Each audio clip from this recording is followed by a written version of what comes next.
Chapter 10, The Lies You Tell.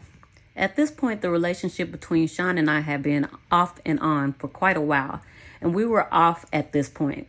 He had put his hands on me again, this time for something that didn't even happen. It was all in his head. When the phone rang, I picked it up anyway. Hi, Sean. He sounded trepidatious. As he said, "We've been broken up for a while this time." "Yeah?" He continued. "I don't want anyone to know about my..." He paused to search for the right words. "Proclivities?" I replied.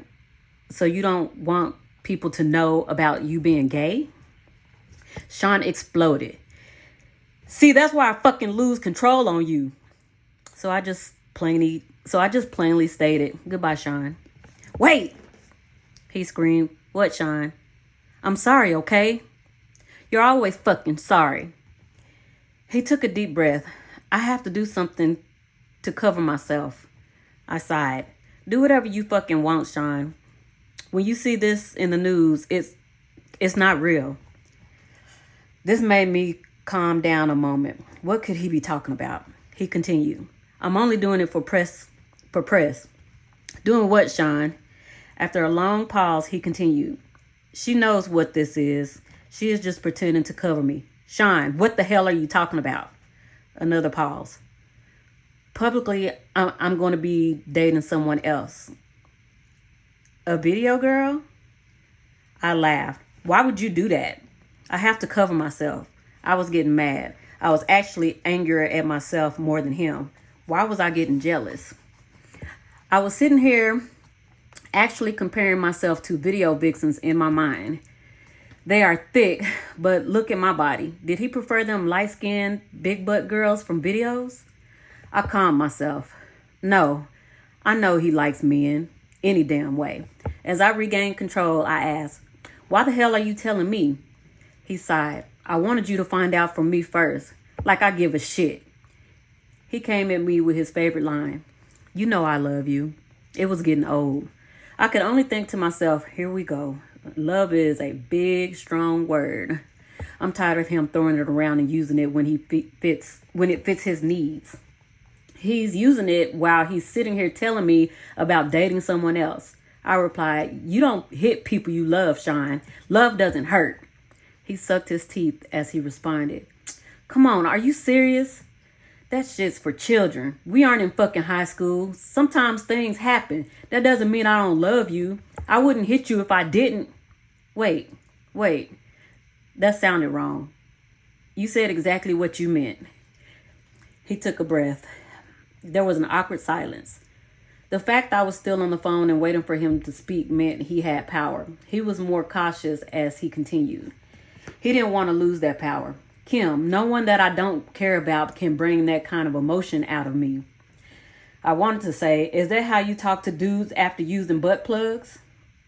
But there is a line I dare not cross. Instead, I said, you say that while you're dating some other bitch. That's just for the public." I was done. It could be heard in my voice as I said, "Whatever, Sean, do what you need to do. Leave me alone." "I'm never giving up on us," he cried. I responded to that emotional control attempt with the little resolve I could muster. I didn't even believe the words that came tumbling out of my mouth. "Sean, there is no us anymore. Goodbye. Tell Quincy I miss him," he threw out. His emotional manipulation was really driving me crazy. This time I said with much more conviction, "Goodbye, Sean." I hung up. Manipulative bastard.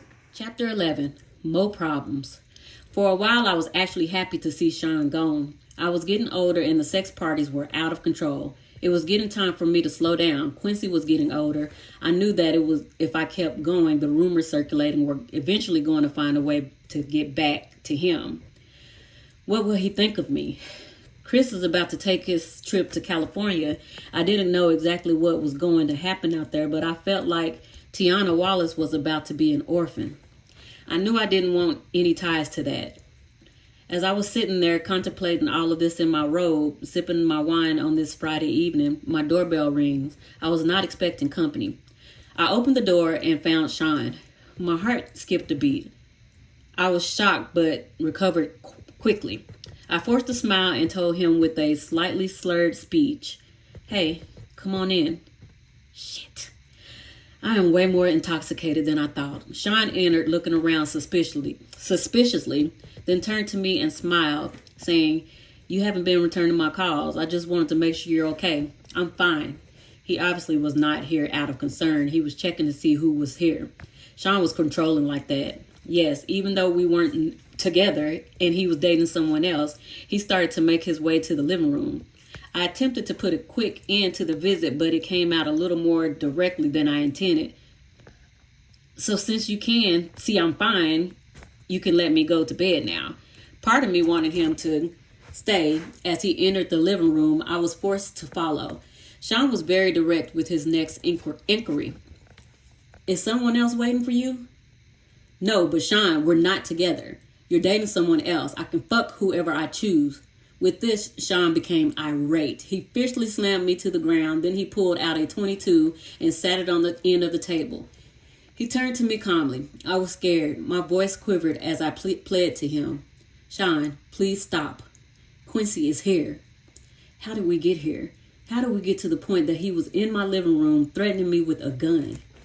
He knelt on one knee and got right in my face to say, "You're mine. You don't have a choice in that now. I can't live without you." He stood up, composing himself. I was terrified as I whimpered, "Sean, that's not love." Sean picked up his gun and cocked it. He looked at me almost thoughtfully and asked, "Have you ever heard, if I can't have you, no one can?" "Sean, please don't. Please. Quincy will hear." Sean smiled and put the gun away, saying, "Oh, this is just for dramatic effect. I would never shoot you. If I was going to kill you, no one will trace it to me. You know how many people I've had to take care of over the years? It will be quiet. Something in your food or drink, something that will never get back to me. I wouldn't shoot you. Do you understand?" I could only nod, tears flowing down my cheeks. He looked at me thoughtfully as he reached down to help me up. I could do nothing but agree. He's a terrifying monster. Now he wanted to smooth it over and I had to go along with it. What else could I do? "Listen, baby, I don't ever want to hurt you. You know I really love you, or I would have moved on. Thinking about living my life without you is just too hard. If someone ever tried to hurt you, I would kill them." My back hurt from where I hit it on the table when he shoved me. All I could do as he helped me up was nod that I understood through my streaming tears, which he wiped. He looked toward Quincy's room. "Let me say goodnight." "No, Sean, please." Thinking quickly, he has to get up in the morning. Sean looked at me with an unreadable look. He was studying me now. "Okay, I'm going to go." Nervously, I walked him to the front door. This is over. Thank God. He kissed me. I didn't want him touching me, but I couldn't refuse. "Kiss Quincy for me." I tried to keep my composure as I replied, "Sure, Sean." He opened the door to leave. The bodyguard that was waiting outside escorted him to the car. This was far worse than I realized. Why would he need a bodyguard at my front door? How was he anticipating this to go? After I shut the door, I had another drink. For tonight, the nightmare was over. I sipped on my wine and cried. The next few days, he sent dozens of flowers. He brought Quincy expensive toys. He didn't want me. He wanted me to keep his secret. I'm trapped. He has the authorities under his thumb. I can't go to them. This is like a gangster movie. How high up does his power go? How far is his reach? The FBI? The CIA? Who is not corrupted? Or who won't get silenced by their upper chain of command? Can anyone help me and my child? He found his way back to my bed. I had no choice. Chapter 12. A Mama's Love. The calamity that ensued behind the death of Biggie shook the East Coast. It rocked me as well. Sean could have stopped it. He was complicit in it. He was a contributor. He knew it was going to happen and didn't stop it. This was his friend. No, they were not nearly as close as Sean would have the public believe, but still. As far as Sean was concerned, we were great. To the public, we were just having the off and on relationship of a normal couple. And I probably just seemed like a money-hungry hoe. But the truth is, I just got used to not having a choice. Today, I recognized it for what it was, Stockholm Syndrome. I was at his beck and call and had become comfortable with it. Quincy had everything he could ever want, with the exception, of course, of a normal parental figure. That is why this chapter is so powerful for me. A mother's love is so real. One night I was out with my boyfriend. Yes, we were on again. And we were joined for dinner by none other than Miss Wallace. Sean looked over as security allowed Miss Wallace to approach the table and sit. Miss Wallace spoke with a smile. Hello, Sean. Hi, Kim. I smiled the best I could. What a situation. For all intents and purposes, she is sitting with her son's killer. I hope my voice didn't betray my feelings as I said, Hi, Miss Wallace. Sean smiled also as he said, Hello, Miss Wallace. What can I do for you? When I got your call, it sounded urgent. He was able to appear as if he was smiling warmly. This was the creepiest situation of my entire life. She looked at Sean with pleading eyes. I know this isn't your problem, but things have gotten kind of hard. I was hoping that you could send some of that money Chris made with you this way. Sean shook his head. That's not something I can just do. There are attorneys and accountants. Can I maybe help you out with a little something to get you past the hump? Sean reached into his pocket to dig for his wallet. I haven't even seen how much Chris left. It's going on 2 years. Just how long is this going to take? Sean sighed as he replied, These things are difficult, Miss Wallace. I don't know. The attorneys don't make this easy. Miss Wallace pushed further. I don't understand what's so difficult. He worked for you. He made his money. Where is it? Sean shook his head as if saddened by what he was saying as he continued. It's not like I can just give you his money. You're entitled to certain amounts, and they are just trying to figure out what that amount is. I don't mean to sound cruel, but it wouldn't be fair to me to just give you tons of money. You got rich off of my son, and now you're keeping all of his money? Sean kept his cool as he replied, I'm afraid business isn't that cut and dry, Miss Wallace. I paid for publicity. In all actuality, if I'm going to be straightforward, Miss Wallace, Chris probably owed me money. I won't know until it's all worked out. The anger in Miss Wallace's voice barely overshadowed the pain, or perhaps it magnified it as she uttered the only words she could muster. You bastard.